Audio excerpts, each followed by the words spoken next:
Oke teman-teman semuanya, Assalamualaikum warahmatullahi wabarakatuh. Selamat pagi. Mudah-mudahan hari ini teman-teman masih sehat selalu dan masih dilancarkan rezekinya.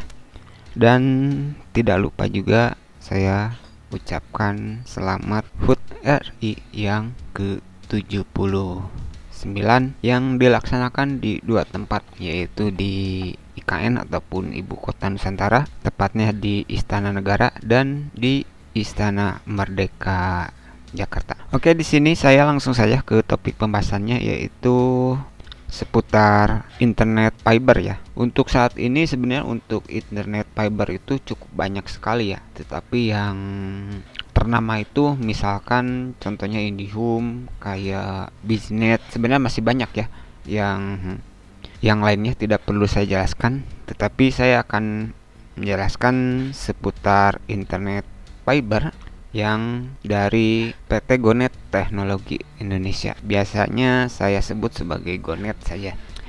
Ini kebetulan bukan saya yang masang ya. Ini kebetulan adik saya yang pasang internet ini. Penggunaannya sudah hampir mendekati 3 bulan ya. Sebentar lagi 3 bulan. Dan sejauh ini tidak ada kendala ataupun alhamdulillah belum ada kendala, walaupun ada trouble sedikit. Biasanya itu hanya di di routernya saja, sebenarnya masih bisa saya bantu betulin. Kecuali kalau kendalanya misalkan ada di media ataupun di kabel fibernya sendiri, tentu saja kita harus manggil teknisi, sebenarnya begitu ya. Jadi sejauh ini untuk penggunaan internet Gonet ini 3 bulan untuk adik saya ya. Alhamdulillah belum ada kendala ya. Ini untuk seputar Gonet ini, informasinya teman-teman bisa cek di Google, sudah ada ya. Dan yang menarik dari Gonet ini setelah saya coba ya, ini kebetulan untuk paketnya sebenarnya saya kurang tahu ya. Teman-teman bisa googling saja di situs resminya di Gonet. Tetapi kebetulan adik saya itu langganan yang hanya 10 Mbps ya. Kalau seperti untuk IndiHome 10 Mbps itu udah agak bisa ya. Itu minimum harus 20 Mbps. Ini yang menarik ini contohnya seperti ini ya.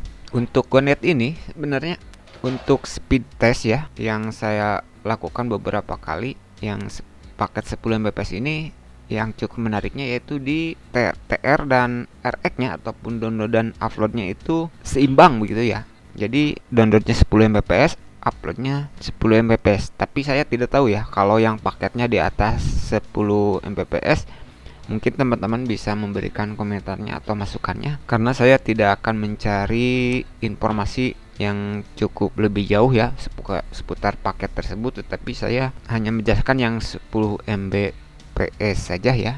Untuk upload dan downloadnya cukup seimbang ya, berbeda dengan internet yang saya gunakan di rumah saya ya, yaitu ini kebetulan lagi banyak yang make, jadi ini saya hanya mendapatkan 92.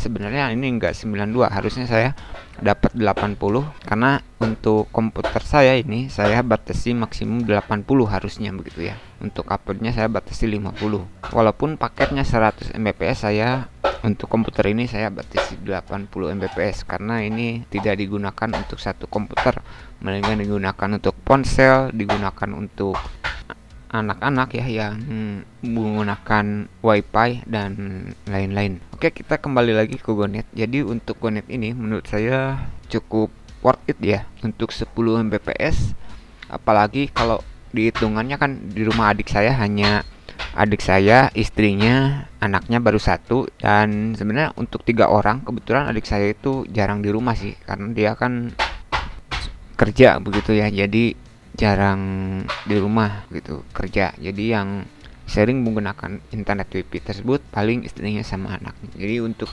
paket 10 Mbps untuk 3 orang itu sudah lebih dari cukup sebenarnya. Apalagi unlimited, saya belum tahu itu kena pup atau tidak, tetapi kemungkinan itu unlimited ya. Walaupun kena pup mungkin nggak tahu ya berapa persen untuk turunnya begitu. Oke, jika teman-teman punya informasi tambahan seputar Gonet ini, jangan lupa untuk memberikan sarannya ataupun komentarnya di bawah ya. Tapi di sini saya menjelaskan penggunaan Gonet selama 3 bulan ini, alhamdulillah belum ada kendala ya. Walaupun jika kita lihat di ulasan di Google langsung ini rate-nya banyak yang bintang 1 ya. Jadi penilaiannya dari 11 ulasan hanya dapat 1,4. Ini sebenarnya tidak menjadi acuan ya. Karena untuk Gnet ini usernya ataupun penggunanya sudah ribuan begitu ya. Oke, teman-teman, hanya itu dulu untuk video singkat kali ini. Mohon maaf jika masih banyak kekurangannya, dan wassalamualaikum warahmatullahi wabarakatuh.